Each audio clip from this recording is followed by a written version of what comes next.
Student, आज हम discuss करेंगे physical properties of alcohol.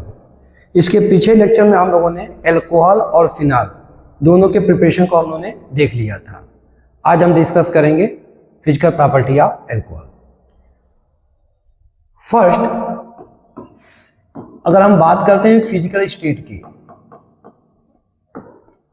Physical state, तो जितने भी लोअर अल्कोहल्स होते हैं लाइक मीथेनॉल, इथेनॉल, प्रोपेनॉल, ठीक है, तो ये जो लोअर अल्कोहल्स होते हैं, ठीक है, लोअर अल्कोहल्स हम बोल सकते हैं लाइक मीथेनॉल, इथेनॉल, प्रोपेनॉल, ठीक है, ये जो लोअर अल्कोहल्स होते हैं ये सब के सब क्या होते हैं? कलरलेस होते हैं। ठीक है, ये सब के सब क्या होते हैं? कलरलेस लिक्विड होते हैं एंड हैव कैरेक्टरिस्टिक्स स्मेल। इसका एक अपना कैरेक्टरिस्टिक्स स्मेल होता है, ठीक है, जिसको हम बोलते हैं एल्कोहलिक स्मेल। ठीक है, कैरेक्टरिस्टिक्स स्मेल लगते हैं, ठीक है, तो इसके स्मेल को हम लोग क्या बोलते हैं? एल्कोहलिक स्मेल बोलते हैं। इसका एक अपना क्या होता है? स्मेल होता है, जिसको बोलते हैं हम लोग एल्कोहलिक स्मेल। ठीक है, तो इसका एक अपना एक स्पेसिफिक स्मेल होता है, उस स्मेल को ही हम बोलते हैं एल्कोहलिक स्मेल। तो जितने भी लोअर अल्कोहल्स होते हैं लाइक मीथेनॉल, इथेनॉल, प्रोपेनॉल, ये सब क्या होते हैं? कलरलेस लिक्विड होते हैं। इनका एक अपना क्या होता है? कैरेक्टरिस्टिक स्मेल होता है, जिसको हम लोग क्या बोलते हैं? एल्कोहलिक स्मेल बोलते हैं। ठीक है, एंड बर्निंग टेस्ट, और इनका क्या होता है? बर्निंग टेस्ट होता है। ठीक है, मतलब अगर आप इनको ड्रिंक करते हो, ठीक है, तो अब एक बर्निंग सेंसेशन जनरेट होगा, ठीक है, एक बर्निंग टेस्ट आएगा इसका, ठीक है, जो लोअर अल्कोहल्स होते हैं। अब जैसे जैसे इसके होमोलॉगस सीरीज में हम आगे बढ़ते हैं like methanol, ethanol, propanol, butanol, pentanol, hexanol, तो जैसे जैसे इसके होमोलॉगस सीरीज में हम लोग आगे की तरफ बढ़ते जाते हैं, तो जो हायर अल्कोहल्स होते हैं, ठीक है, जो ये हायर अल्कोहल्स होते हैं, ये सब के सब क्या होते हैं? यह एक कलरलेस वैक्सी सॉलिड होते हैं। ठीक है, ये मोम के जैसे, वैक्सी मतलब मोम के जैसा, ये मोम के जैसे साइड होते हैं, सॉफ्ट होते हैं। ठीक है, तो कलरलेस वैक्सी क्या होते हैं? सॉलिड होते हैं। ठीक है, ये बात किस पर कर रहे हैं? तो ये हम बात कर रहे हैं रूम टेम्परेचर पे, एट रूम टेम्परेचर। ठीक है, ये बात हम रूम टेम्परेचर पे कर रहे हैं। ठीक है, तो जितने भी आपके लोअर अल्कोहल्स होते हैं वह कलरलेस लिक्विड होते हैं, जबकि जो हायर अल्कोहल्स होते हैं वह कलरलेस वैक्सी सॉलिड होते हैं। ठीक है, इनका एक अपना कैरेक्टरिस्टिक स्मेल होता है, चाहे वो लोअर अल्कोहल हो चाहे हायर अल्कोहल हो। ठीक है, हाँ, इनका जो एल्कोहलिक जो स्मेल होता है वो जैसे जैसे हम इसके होमोलॉगस में टॉप टू बॉटम जाते हैं कि इसका एल्कोहलिक स्मेल जो होता है वो कम होने लगता है। क्यों कम होता है? क्योंकि पार्टिकल एक दूसरे के क्या होते हैं? पास पास आने लगते हैं, जिससे इसका वोलेटाइल नेचर कम हो जाता है, वेपोराइज नहीं हो पाता, जिससे कि इसका एल्कोहलिक स्मेल क्या होने लगता है? कम होने लगता है। और ये क्या करता है? बर्निंग टेस्ट देता है। इसका टेस्ट कैसा होता है? बर्निंग टेस्ट होता है। ठीक है, इसके बाद से सेकेंड अगर प्रॉपर्टीज की बात करें जो काफी इंपॉर्टेंट प्रॉपर्टी है, वो आपकी है सॉल्युबिलिटी। ठीक है, सॉल्युबिलिटी। देखिए स्टूडेंट, अगर हम अल्कोहल में बात करते हैं सॉल्युबिलिटी की, तो अल्कोहल क्या है था इसको समझिए। अल्कोहल में यहाँ पर दो तरह के बॉन्ड दिखाई दे रहे हैं, OH और RO। यहाँ पर दो तरह का बॉन्ड दिखाई दे रहा है, O और H के बीच का बॉन्ड दिखाई दे रहा है और R और O के बीच का बॉन्ड दिखाई दे रहा है। ठीक है, तो यहाँ पर देखिए, यहाँ पर O और H में क्या होता है? ऑक्सीजन की इलेक्ट्रॉनिटी हाइड्रोजन से ज्यादा होती है, जिसके कारण ऑक्सीजन से पे इलेक्ट्रॉन को अपनी तरफ क्या करता है? विड्रॉ करता है, और इस पर कैसा चार्ज आता है? Partial negative. इस पर कैसा चार्ज आता है? Partial positive. मतलब अल्कोहल में ये जो OH वाला जो पार्ट है अल्कोहल का, ये कैसा होता है? पोलर नेचर का होता है। किस नेचर का होता है? पोलर नेचर का होता है। जबकि अल्कोहल में ये जो एल्किल वाला पार्ट होता है यह नॉन पोलर नेचर का होता है। कैसा होता है? नॉन पोलर नेचर का होता है। ठीक है, ये नॉन पोलर नेचर का होता है, ये पोलर नेचर का होता है। तो अगर हम इसकी सॉल्युबिलिटी वाटर में देखें तो वाटर क्या है, पोलर है। हम लोग पढ़े हुए हैं कि like dissolves like, polar polar में डिजॉल्व होता है, नॉन पोलर में डिजॉल्व होता है। तो वाटर आपका पोलर है, देखिए OH, partial negative, partial positive, partial positive. तो वाटर जो है वह एक पोलर सॉल्वेंट है, ठीक है, ये पोलर है। तो ये इसके लिए फेवर का काम करता है, ये भी पोलर है, ये भी पोलर है। तो ये आपस में आसानी से क्या कर लेंगे, हाइड्रोजन बॉन्ड बनाएंगे, ये एक दूसरे को एक साथ अटैच हो जाएंगे। लेकिन ये नॉन पोलर नेचर है, तो नॉन पोलर नेचर का ये इसको क्या करेगा, रिपेल करेगा। तो ये वाला पार्ट जो है एल्कोहल का, जो OH वाला पार्ट है वो वाटर को क्या करता है, अट्रैक्ट करता है, और एल्किल वाला पार्ट इसको क्या करता है, रिपेल करता है। ठीक है, इसका मतलब कि ये वाटर को क्या करेगा, अट्रैक्ट करेगा। मतलब ये वाला पार्ट जो क्या है, हाइड्रोफिलिक नेचर का है, वाटर लविंग है, और ये वाला पार्ट जो है वो क्या है, हाइड्रोफोबिक है, हाइड्रोफोबिक है, मतलब वाटर रिपेलिंग है, ये वाटर को रिपेल करता है। तो आप क्या देख रहे हो कि ये वाला पार्ट पोलर नेचर का है, तो ये हाइड्रोफिलिक है, और ये वाला पार्ट जो एल्किल है वो हाइड्रोफोबिक नेचर है, मतलब वाटर हेटिंग है, ये वाटर के साथ रहना पसंद नहीं करता।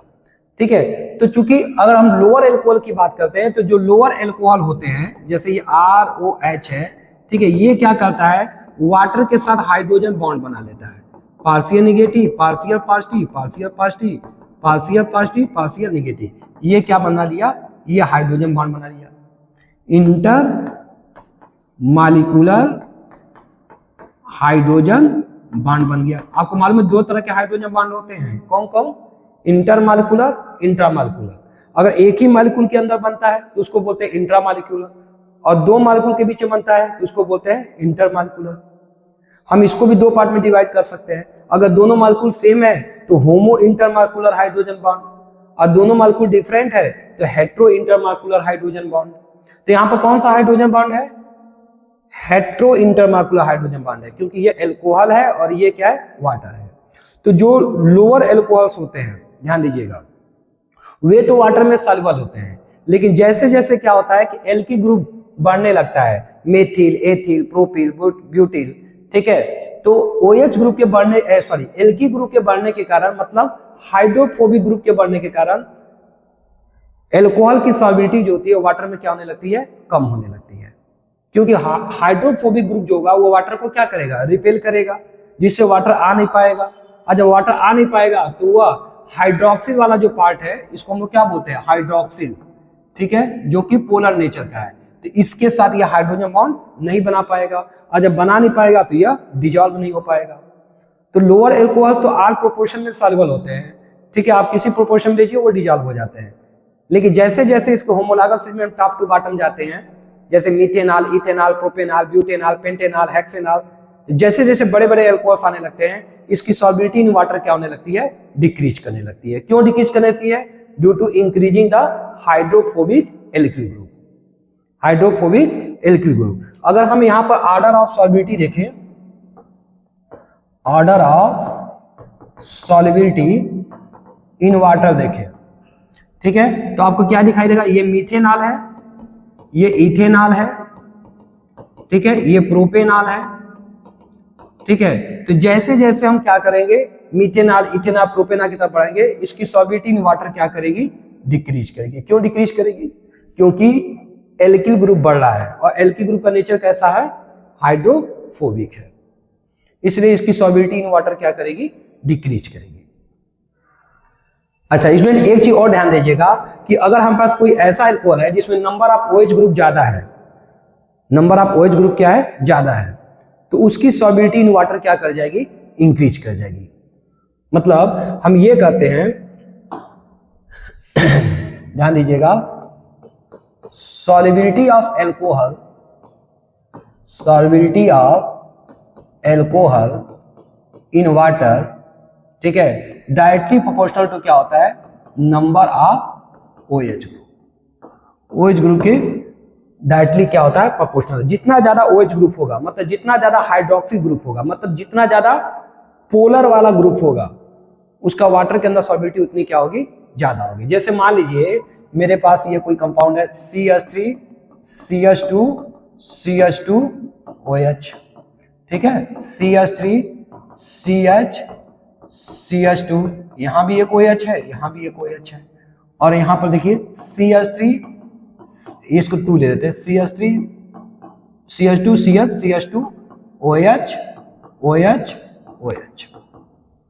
अब देखिए इसमें सब में कितने एल की ग्रुप है, 3 कार्बन के, लेकिन यहाँ पे एक OH, यहाँ पे एक OH है, यहाँ 2 OH है, यहाँ 3 OH है, ठीक है। तो नंबर ऑफ हाइड्रोक्सी ग्रुप यहाँ पे ज्यादा है, मतलब पोलर ग्रुप ज्यादा है। अगर पोलर ग्रुप ज्यादा है तो इसकी सॉल्युबिलिटी इन वाटर क्या होगी, ज्यादा होगी। ये ज्यादा हाइड्रोजन बॉन्ड बनाएगा, ये 3 हाइड्रोजन बॉन्ड बनाएगा, ये 3 वाटर मॉलिक्यूल को अपनी तरफ अट्रैक्ट करेगा, जबकि ये सिर्फ 2 वाटर मॉलिक्यूल को अपनी तरफ अट्रैक्ट करेगा, और ये सिर्फ 1 वाटर मॉलिक्यूल को अट्रैक्ट करेगा। हम लोग पढ़ते हैं ना कि glucose highly soluble in water. Glucose water में क्या होता है, हाईली सॉल्युबल होता है। ग्लूकोज क्या होता है बताइए तो, C6H12O6, इसको हम लोग क्या बोलते हैं, ग्लूकोज बोलते हैं। ग्लूकोज का स्ट्रक्चर क्या होता है, C+OH COH H H OH OH H OH H CH2OH, ये ग्लूकोज का स्ट्रक्चर। आप यहाँ पे देखिए, यहाँ पे एक हाइड्रोक्सी ग्रुप है, दूसरा यहाँ पे है, तीसरा यहाँ पे, चौथा यहाँ पे, पांचवा यहाँ पे। तो एक ग्लूकोज का मॉलिक्यूल क्या करेगा, मान लीजिए ऑक्सीजन है, तो ये वाटर का ऑक्सीजन इसके हाइड्रोजन साथ बना लेगा, hydrogen bond.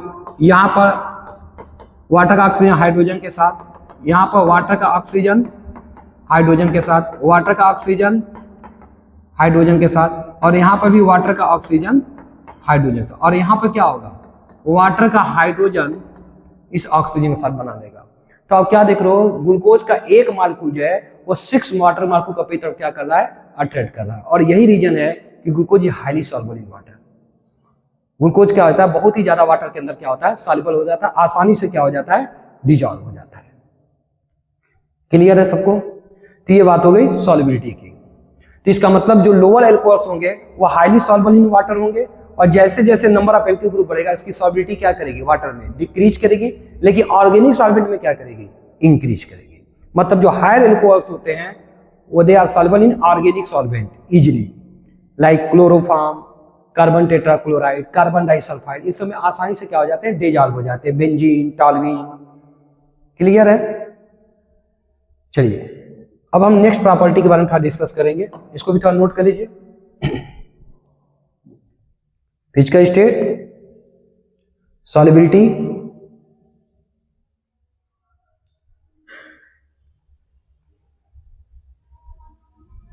Next the third property boiling point. Boiling point, देखो स्टूडेंट, अगर हम बॉइलिंग पॉइंट की बात करते हैं तो बॉइलिंग पॉइंट किसके डायरेक्टली प्रोपोर्शनल होता है, मॉलिक्यूलर मास के। हम जानते हैं कि बॉइलिंग पॉइंट किसके डायरेक्टली प्रोपोर्शनल होता है, मॉलिक्यूलर मास के। जितना ज्यादा मॉलिक्यूलर मास होगा बॉइलिंग पॉइंट उतना ही क्या होगा, ज्यादा होगा। देखिए एक्चुअल में बॉइलिंग पॉइंट होता क्या है कि बॉइलिंग पॉइंट होता है कि जब 2 मॉलिक्यूल जो होते हैं वो आपस में किस बॉन्ड से जुड़े हुए हैं, और उसी बॉन्ड को तोड़ने के लिए हम टेम्परेचर देते हैं जिससे मॉलिक्यूल सेपरेट हो जाए और वो बॉयल कर जाए। जैसे होता क्या है कि एल्कोहल और एल्कोहल के बीच में कौन सा बॉन्ड बनता है, हाइड्रोजन बॉन्ड बनता है। ठीक है, जैसे मान लीजिए हमारे पास एक एल्कोहल है OHR, ठीक है, ऐसे यहाँ पे है ORH, ROH। तो यहाँ पर क्या है, यहाँ पर ये आपका है partial positive, partial negative, partial negative, partial positive, partial negative, partial positive. तो आप क्या देख रहे हो कि यहाँ एल्कोहल का पार्शियल पॉजिटिव वाला पार्शियल निगेटिव के साथ ये क्या बना रहा है, ये बना रहा है इंटर मॉलिक्यूलर हाइड्रोजन बॉन्ड बना। अच्छा अब आप बताइए थोड़ा यहाँ पे कि इस इंटरमॉलिक्यूलर हाइड्रोजन बॉन्ड को क्या बोलेंगे, होमो इंटरमॉलिक्यूलर हाइड्रोजन बॉन्ड या hetero intermolecular hydrogen bond? Yes, homo intermolecular hydrogen bond. Homo क्यों कहेंगे, क्योंकि दोनों मॉलिक्यूल क्या है, सेम है। तो अगर सेम है तो इसको बोल सकते हैं होमो इंटरमॉलिक्यूलर हाइड्रोजन बॉन्ड। तो एक मॉलिक्यूल दूसरे मॉलिक्यूल से कैसे जुड़ा हुआ है, एल्कोहल का हाइड्रोजन बॉन्ड से जुड़ा हुआ है। और हाइड्रोजन बॉन्ड इसको ब्रेक करने की एनर्जी आपको क्या करनी पड़ेगी, ज्यादा देनी पड़ेगी। इसको ब्रेक करने का आपको एनर्जी क्या करनी पड़ेगी, ज्यादा देनी पड़ेगी। ठीक है। और इसीलिए एल्कोहल, देखिए इसीलिए कहा जाता है कि एल्कोहल की जो बॉइलिंग पॉइंट होती है वह ईथर, सेम मार्कुलर मास वाले ईथर और एल्किल हैलाइड हाइड्रोकार्बन से भी क्या होता है, ज्यादा होता है। देखिए यहां ध्यान रखिएगा कि अगर हम बात करते हैं ऑर्डर ऑफ बॉइलिंग पॉइंट की, ठीक है, तो एल्कोहल की जो बॉइलिंग पॉइंट होती है, ठीक है, सेम मार्कुलर मास वाले ईथर से क्या होती है, ज्यादा होती है। इवन ईथर ही नहीं, आपका हाइड्रोकार्बन से भी क्या होती है, ज्यादा होती है। क्यों? इसके पीछे रीजन क्या है? क्योंकि एल्कोहल में जो होता है वो हाइड्रोजन बॉन्ड बनता है और ईथर में क्या होता है, डाइपोल डाइपोल बनता है। एक मार्कुल दूसरे मार्कुल से किससे जुड़े होते हैं, डाइपोल डाइपोल से। और हाइड्रोकार्बन में क्या होता है, वान डर वाल्स फोर्स होता है, वान डर वाल्स फोर्स होता है। तो आपको मालूम है कि वान डर वाल्स फोर्स सबसे वीक फोर्स होता है। तो इसके मार्कुल को आपस में सेपरेट करने के लिए क्या करना, कम एनर्जी देना पड़ेगा। इसके मार्कुल को सेपरेट करने की एनर्जी थोड़ा ज्यादा देना पड़ेगा और इसके मार्कुल को सेपरेट करने की एनर्जी थोड़ा क्या करना पड़ेगा, और ज्यादा देना पड़ेगा। और यही रीजन होता है कि एल्कोहल की बॉइलिंग पॉइंट जो होती है वो ईथर और हाइड्रोकार्बन दोनों से क्या होती है, ज्यादा होती है। तो कोई पूछता है बताइए कि एल्कोहल की बॉइलिंग पॉइंट ईथर से ज्यादा क्यों होती है? Due to presence of intermolecular hydrogen bond, क्योंकि यहाँ पे इंटरमार्कुलर हाइड्रोजन बॉन्ड होता है और यह बॉन्ड जो होता है वो स्ट्रॉन्ग बॉन्ड होता है in comparison to dipole dipole and van der Waals bond. ठीक है, अब यहाँ पर ध्यान दीजिए कि अगर मान लीजिए हमने सेम टाइप के हमने एल्कोहल ले लिया, ठीक है, जैसे मान लीजिए सेम टाइप एल्कोहल मतलब जैसे मान लीजिए कि हमने इसके होमोलॉगस सीरीज ले लिया, CH3 CH2OH, मीथेनॉल, इथेनॉल और प्रोपेनॉल हमने ले लिया, ठीक है।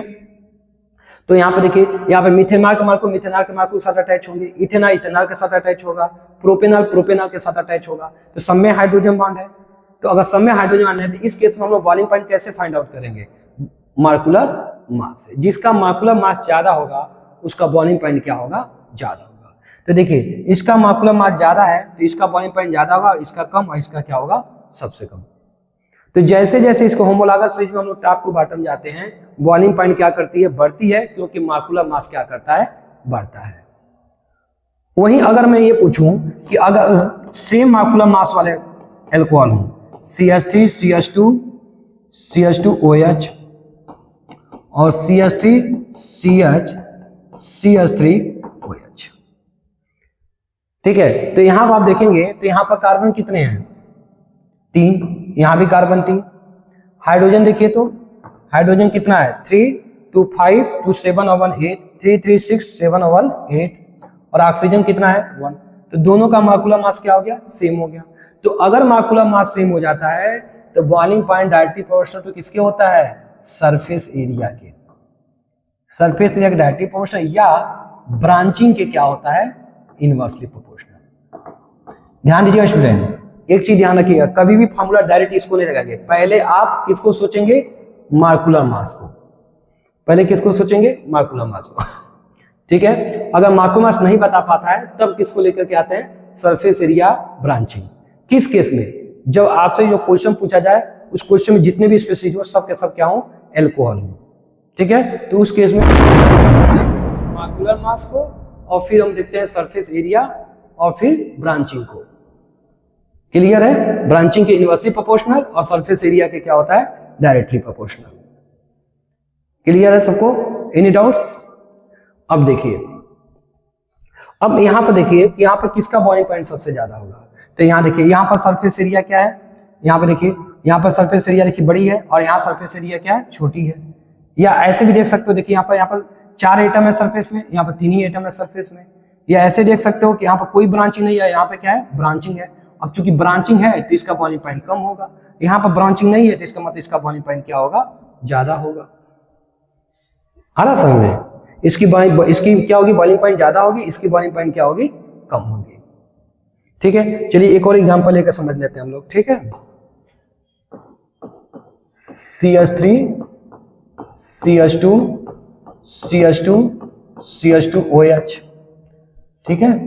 CH3 CH CH3 CH2OH। और एक और एग्जांपल ले लेते हैं, CH3 CH3 CH3OH। अब यहां पर हमको देखना है कि किसका बॉइलिंग पॉइंट सबसे ज्यादा होगा। तो अब देखिए सबसे पहले हम लोग क्या मैंने बताया, पहले मॉलिक्यूलर मास चेक करिएगा। देखिए अगर सब में देखा जाए तो कार्बन कितने दिखाई दे रहे हैं 4, हाइड्रोजन कितने दिखाई दे रहे हैं 3, 3 6, 3 9 और 1 10। आप देखेंगे सब में हाइड्रोजन 10 है और ऑक्सीजन कितना है 1 है, मतलब सबका मॉलिक्यूलर मास क्या है सेम है। तो अगर मॉलिक्यूलर मास सबका सेम है तो फिर क्या देखेंगे हम लोग, ब्रांचिंग देखेंगे। तो देखिए यहाँ पर देखिए ब्रांचिंग कितने दिखाई दे रहे हैं 2 ब्रांचिंग, यहाँ पर 1 ब्रांचिंग, यहाँ पर कोई ब्रांचिंग नहीं है। तो ब्रांचिंग बढ़ने से बॉइलिंग पॉइंट क्या होता है, जैसे जैसे ब्रांचिंग बढ़ेगा बॉइलिंग पॉइंट क्या होगा, कम होगा। तो इसकी बॉइलिंग पॉइंट सबसे कम, ठीक है, इसकी बॉइलिंग पॉइंट उससे ज्यादा और इसकी बॉइलिंग पॉइंट सबसे ज्यादा हो जाएगी।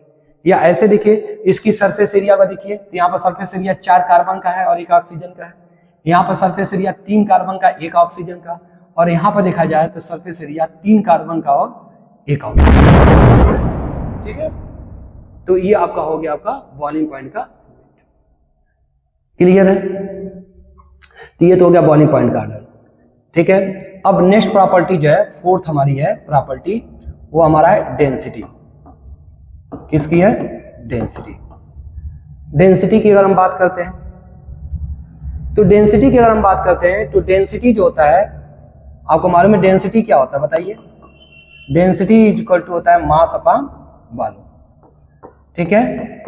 मास के डायरेक्टली प्रोपोर्शनल और वॉल्यूम के क्या होगा, इनवर्सली प्रोपोर्शनल, ठीक है। जिससे मास डोमिनेंट होता है इन कंपैरिजन टू वॉल्यूम।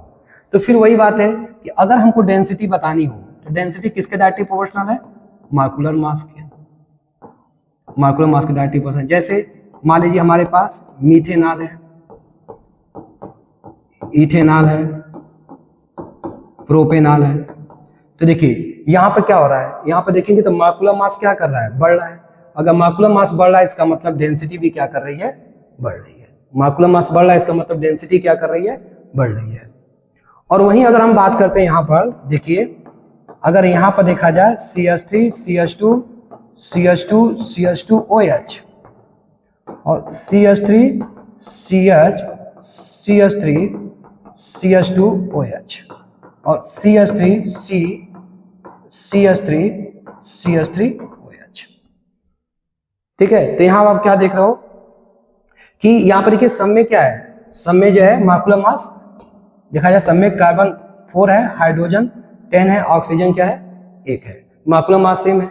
तो जब मॉलिक्यूलर मास सेम हो जाता है, ठीक है, तो जो डेंसिटी होता है वह अब ब्रांचिंग के क्या हो जाता है, डायरेक्टली प्रोपोर्शनल। देखिए उल्टा होता है यहाँ पे, ब्रांचिंग के डायरेक्टली प्रोपोर्शनल और सरफेस एरिया के क्या हो जाता है, इनवर्सली प्रोपोर्शनल। कैसे थोड़ा समझिए तो देखिए, ब्रांचिंग जब होगा, देखिए ब्रांच ज्यादा निकलेंगे तो मॉलिक्यूल क्या होंगे, पास पास होंगे। जब मॉलिक्यूल पास पास होंगे, ठीक है, यहाँ देखिए ब्रांच ज्यादा है तो मॉलिक्यूल काफी पैक्ड हो गए, यहाँ पर थोड़ा सा फैले हुए हैं, यहाँ पर थोड़ा और फैला हुआ है। तो जब ब्रांचिंग ज्यादा होगी तो मॉलिक्यूल क्या होंगे, पास पास होंगे। जब पास पास होंगे तो वॉल्यूम कम होगा, वॉल्यूम कम होगा तो डेंसिटी क्या हो जाएगा, ज्यादा हो जाएगा, इनवर्सली प्रोपोर्शनल। और अगर ऐसे समझिए सरफेस एरिया में तो ये ज्यादा फैले हुए होंगे तो वॉल्यूम ज्यादा होगा, वॉल्यूम ज्यादा होगा तो डेंसिटी क्या हो जाएगा, कम हो जाएगा, क्योंकि वॉल्यूम ज्यादा होगा तो डेंसिटी क्या हो जाएगा, कम हो जाएगा। तो यहाँ पे क्या होगा, किसकी डेंसिटी सबसे ज्यादा हो जाएगी, इसकी डेंसिटी सबसे ज्यादा, फिर उसकी कम, फिर यह क्या होगी, सबसे कम होगी, ठीक है। तो ये हमारा हो गया physical properties of alcohol. Next lecture में हम लोग जो है केमिकल प्रॉपर्टीज ऑफ एल्कोहल के बारे में डिस्कस करेंगे और फिर उसके बाद हम लोग physical and chemical properties of phenol देखेंगे। Okay student, thank you. इसको राइट कर लीजिए।